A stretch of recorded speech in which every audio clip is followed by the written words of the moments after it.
Hello दोस्तों, नमस्कार। स्वागत है आपका हमारे यूट्यूब चैनल बीएड वाले सर में। तो दोस्तों, आज की इन्फॉर्मेशन बहुत ही इम्पोर्टेंट होने वाली है। तो अभी तक आपने अगर सब्सक्राइब नहीं किया है तो प्लीज़ इसको सब्सक्राइब कर दीजिए और बेल आइकन भी दबा दीजिए प्लीज़, क्योंकि आज की हम इस वीडियो में बात करने वाले हैं महिला होमगार्ड भर्ती के बारे में, जो है अभी हम भरेंगे उत्तराखंड के अल्मोड़ा ज़िले से।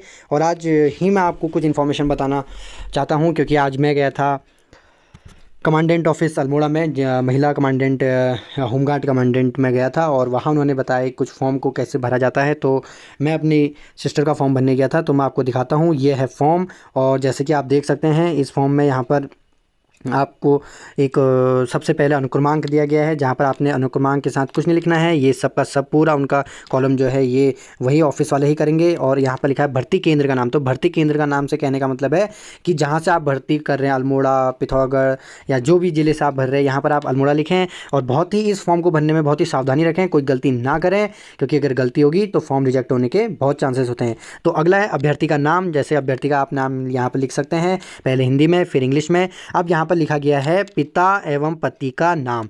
तो दगड़ियों, तो दोस्तों, आप ये समझ सकते हैं कि अगर आपकी शादी हो गई है तो आप पति का ही नाम यहाँ पे लिखेंगे। क्यों? क्योंकि आप अपना स्थायी निवास लगाते वक्त वहाँ पर वाइफ ऑफ ये लिखेंगे, क्योंकि अपने पति का नाम लिखेंगे यहाँ पर। तो आपने बहुत ध्यान से ये फॉर्म भरना है। पहले मैंने गलती कर दी थी, लेकिन फिर बाद में उन्होंने ये बताया, तो इसलिए मैं आप लोगों को बताना चाह रहा हूँ कि इस गलती को ना करें। एक बार हिंदी में, एक बार इंग्लिश में। फिर उसके बाद एक यहाँ पर तीसरे नंबर पर आता है प्लाटून का नाम जिसके लिए अभ्यर्थी आवेदन कर रहा है। यहाँ पर लोग बहुत ही ज़्यादा गलती कर रहे हैं, जिस चीज़ को मैं अभी ये मार्क कर रहा हूँ, जिसमें मैंने महिला प्लाटून लिखा है। सभी लोग यहाँ पर महिला प्लाटून लिखें, यहाँ पर अल्मोड़ा ना लिखें, क्योंकि बहुत सी वीडियो में आपको गलत बताया जा रहा है। बोला जा रहा है कि यहाँ पर भर्ती केंद्र का ही नाम लिखें, लेकिन ऐसा नहीं है। तो आप बहुत ही सावधानी पूर्वक इसको भरेंगे, महिला प्लाटून। दोस्तों, आप यकीन कर सकते हैं मेरा, क्योंकि मैं आज अल्मोड़ा महिला प्लाटून गया था, कमांडेंट ऑफिस गया था, तो उन्होंने ही बताया है कि यहाँ पर महिला कमांडेंट लिखना है, महिला प्लाटून लिखना है। फिर उसके बाद आप अपना पता लिख सकते हैं, और यहाँ पर पत्र व्यवहार का पता भी लिख सकते हैं। मेरा तो सेम है, तो आप अपना देख लें। अगर आप पत्र व्यवहार का पता आपका दूसरा है, स्थायी पता दूसरा है, तो आप अलग अलग लिख सकते हैं, अन्यथा आप उस केस में आप एक ही लिख सकते हैं। फिर उसके बाद आता है जन्म तिथि, हाई स्कूल अंक पत्र प्रमाण पत्र के आधार पर। अब आपकी जो हाई स्कूल की जो ये जन्म तिथि है, इसको ये यहाँ पर आपने आपकी जो है हाई स्कूल के आधार पर ही होनी चाहिए। जैसे मेरी 1695 है, तो मैंने 1695 यहाँ पर भर दी है। तो फिर उसी के साथ हम यहाँ पर थोड़ा सा आगे बढ़ेंगे, और अभी देखते हैं हम थोड़ा सा फॉर्म को अभी हम यहाँ पर से ऊपर को करते हैं। और यहाँ पर आप गूगल से एज कैलकुलेटर निकाल सकते हैं, और एज कैलकुलेटर की मदद से आप यहाँ पर अपनी वर्ष और यहाँ पर आयु सब लिख सकते हैं। जैसे मेरे को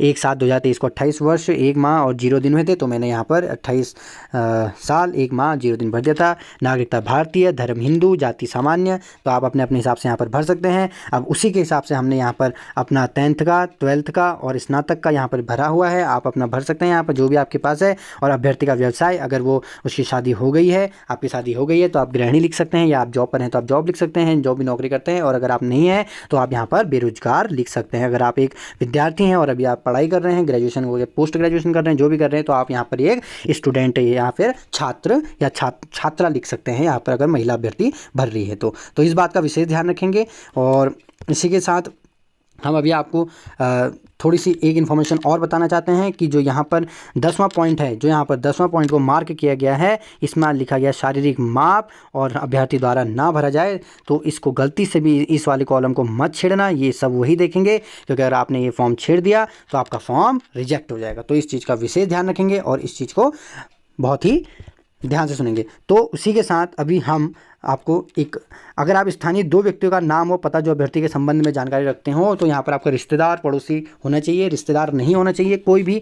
तो आप यहाँ पर लिख सकते हैं, जैसे कि मैंने 2 लोगों का नाम लिख रखा है यहाँ पर, तो वो एक ही जगह के हैं और वो आपके स्थानीय होना चाहिए। ऐसा नहीं कि आप किसी 1 ग्राम से कर रहे हैं, फॉर्म भर रहे हैं, और आपका जो जान पहचान वाला है वो आपके दूसरे के बहुत दूर गाँव का है। तो ऐसा नहीं, सेम स्थानीय पता होना चाहिए, जहाँ से आपने फॉर्म भरा है, जहाँ के आप निवासी हैं, उसी स्थाई के कोई ना कोई आपका पहचान में होना चाहिए। बहुत ज़रूरी है, तभी जाके ये होगा। तो अब हम इसका दूसरा प्रारूप देखते हैं। 10 तक तो हम 11 तक हमने कर लिया है। अब उसके बाद 12वां है, तो 12वां में जो है वो सबसे पहले है यहाँ पर 12 लिखा चरित्र प्रमाण पत्र। तो दोस्तों यहाँ पर चरित्र प्रमाण पत्र वक्त बहुत ही ध्यान रखना है आपने, क्योंकि जो चरित्र प्रमाण पत्र है उसमें क्या हो रहा है, प्रधान का लिखा हुआ नहीं मांगा जा रहा है। बहुत से लोग यहाँ पर बोल रहे हैं कि ये प्रधान है, ये लिखने में गलती हुई है, क्योंकि ये प्रधान नहीं, यहाँ पर लिखा जाना है प्रधानाचार्य। और ये स्कूल से या कॉलेज से ही आपको यहाँ पर चरित्र प्रमाण पत्र मिलेगा। और अगर जिन विद्यार्थियों ने BA प्राइवेट करा है तो वो लोग बहुत ही विशेष ध्यान देंगे कि उनका चरित्र प्रमाण पत्र तो निकलेगा नहीं, क्योंकि प्राइवेट का नहीं निकलता है। तो आप ध्यान देंगे, आप तहसील से जो बनता है 10 दिन के भीतर फटाफट उसको बनवा लें और यहाँ पर आप जमा कर सकते हैं, या फिर आप जहाँ से आपने इंटर करा हो वहाँ से आप चरित्र प्रमाण पत्र निकाल सकते हैं और जमा कर सकते हैं। फिर अगला है 13 कॉलम। यहाँ पर यदि अभ्यर्थी निम्नलिखित में इसकी श्रेणी हो तो अंकित, फिर यहाँ पर आप आरक्षण दे सकते हैं, अनुसूचित जाति, अन्य पिछड़ा जाति और अनुसूचित जनजाति, आर्थिक रूप से कमजोर हुए। तो आप ध्यान देंगे, यहाँ पर आप जो भी जाति सेलेक्ट करेंगे उसके आप कागज़ यहाँ पर लगाएंगे। अगर मैं EWS से यहाँ पर सेलेक्ट करता हूँ तो मैं यहाँ पर EWS के सर्टिफिकेट लगाऊंगा, अन्यथा मेरी जो ये ऊर्ध्वाधर आरक्षण क्षैतिज है ये वहाँ पर रद्द कर दी जाएगी। क्षैतिज आरक्षण, अगर आप भूतपूर्व सैनिक वगैरह हैं, उत्तराखंड के अनाथ बच्चे हैं, उत्तराखंड संग्राम सेनानी के आश्रित है, तो आप इसमें से टिक कर सकते हैं, अन्यथा इस कॉलम को छोड़कर आगे बढ़ सकते हैं। तो इसी के साथ हम अब इसको और नीचे देखेंगे। 14 यहाँ पर है NCC वगैरह आपके पास कुछ है तो आप उसको यहाँ पर टिक कर सकते हैं, अन्यथा आप उस केस में नहीं कर सकते हैं। और शैक्षणिक योग्यता आपके पास स्नातक है तो आप हाई स्कूल, इंटर और स्नातक तीनों में टिक करेंगे, और तीनों को टिक, अगर आपके स्नातक नहीं है तो आप खाली इन दोनों में ही टिक करेंगे। ठीक है दोस्तों। और अगर आप खेलकूद में आपको जिला महाविद्यालय स्तर के खिलाड़ी हैं या मंडल के खिलाड़ी हैं, या फिर अगर आप राज्य स्तर के खिलाड़ी हैं तो आप यहाँ पर टिक करके अपना सर्टिफिकेट लगा सकते हैं। ऐसा नहीं कि आपने टिक कर दिया और सर्टिफिकेट नहीं, आपको सर्टिफिकेट भी यहाँ पर दिखाना पड़ेगा। और अगर आपके पास DL है तो आप लगा सकते हैं, अन्यथा कोई नहीं। और लास्ट में आप यहाँ घोषणा कर सकते हैं, आप अपने हस्ताक्षर, अपना नाम और स्थान और अपना यहाँ पर दिनांक कर सकते हैं।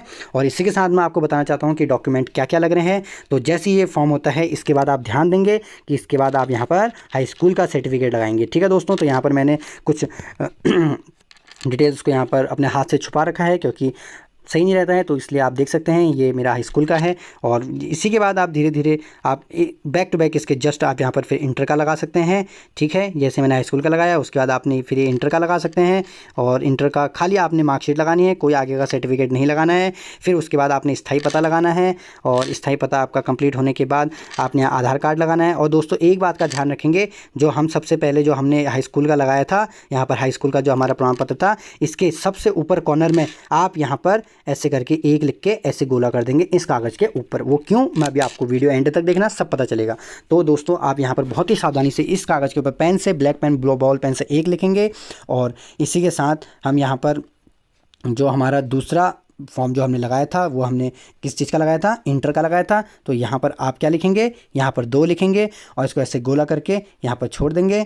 और फिर उसके बाद यहाँ पर आएंगे स्थाई वाले में, देखो मैंने, देख सकते हैं आप, मैं आपको जूम करके दिखाता हूँ। ये देखिए मैंने यहाँ पर 3 लिखा है, तो आप 3 लिख सकते हैं यहाँ पर। और फिर उसी के साथ जैसे जैसे आपके डॉक्यूमेंट आगे बढ़ते रहेंगे आप यहाँ पर देखिए 4 लिख सकते हैं।